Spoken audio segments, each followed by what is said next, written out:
தமிழ் தேனி. நம்மில் சில பேருக்கு கடவுள் நம்பிக்கையே இருக்கிறதில்ல. அதே மாதிரி ராமாயணம் மகாபாரதம்லாம் கட்டுக்கதைன்னு நம்புகிறாங்க. அவங்களோட சந்தேகத்தை தீர்க்கும் வகையில் ராமாயணத்திற்கு தொடர்புடைய 10 ஆதாரங்களை பற்றி தான் இந்த வீடியோவில் நம்ம பார்க்க போகிறோம். 1.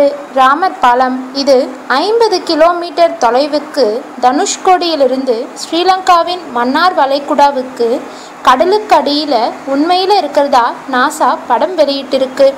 ஆரம்பத்தில் இது கடல் மேலே அமைக்கப்பட்டு பின்னர் கடல் மட்டம் அதிகரித்ததாலும் சுனாமியாலும் அங்காங்கே சிதைந்து கடலுக்குள்ளே போயிடுச்சு. 2. ஸ்ரீலங்காவில் கண்டெடுக்கப்பட்ட மிகப்பெரிய எலும்புக்கூடு. சாதாரண மனிதனுடைய எலும்புக்கூடை விட பல மடங்கு பெரியதாக இருக்கிற இந்த எலும்புக்கூட்டுக்கு பக்கத்திலேயே இதற்கு பொருந்துகிற மாதிரி நிறைய தலைகளும் இருக்குது. ஒருவேளை இது ராவணனோடதான்னு இருக்கலாம்னு சந்தேகிக்கப்படுது. 3. சீதை சிறை வைக்கப்பட்ட அசோகவனம். இது இன்னும் அசோக மரங்களால் சூழப்பட்டிருக்கு. இங்கு அனுமரோட கால் தடமும் பதிந்திருக்கு. 4.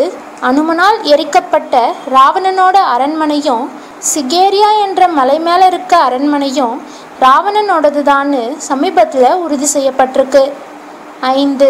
லக்ஷ்மணனோட உயிரை காத்த சஞ்சீவ மலை இன்னும் மூலிகைகள் நிறைந்ததாக இருக்குன்னு ஆயுர்வேதம் சொல்லுது. 6. சீதை பிறந்த ஊரான நேபாளம் ஜானக்பூரில் அவர் பெயரிலேயே மிகப்பெரிய ஜானகி கோயில் அமைந்திருக்கு. 7.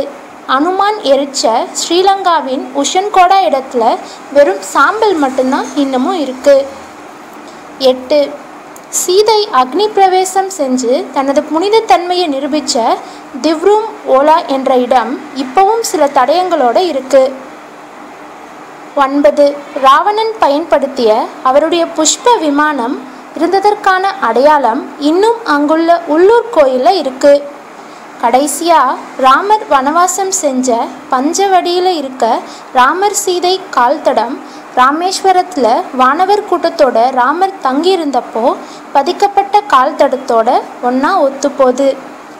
இந்த 10 ஆதாரத்திலும் உங்களுக்கு சந்தேகம் இருந்தால் யார் வேணாலும் எப்போ வேணாலும் பரிசோதனை செஞ்சுக்கலாம். இந்த வீடியோ உங்களுக்கு பிடிச்சிருந்தா லைக் பண்ணுங்கள், மறக்காமல் சப்ஸ்கிரைப் பட்டனை அழுத்துங்க. Blue eyes crying in the rain when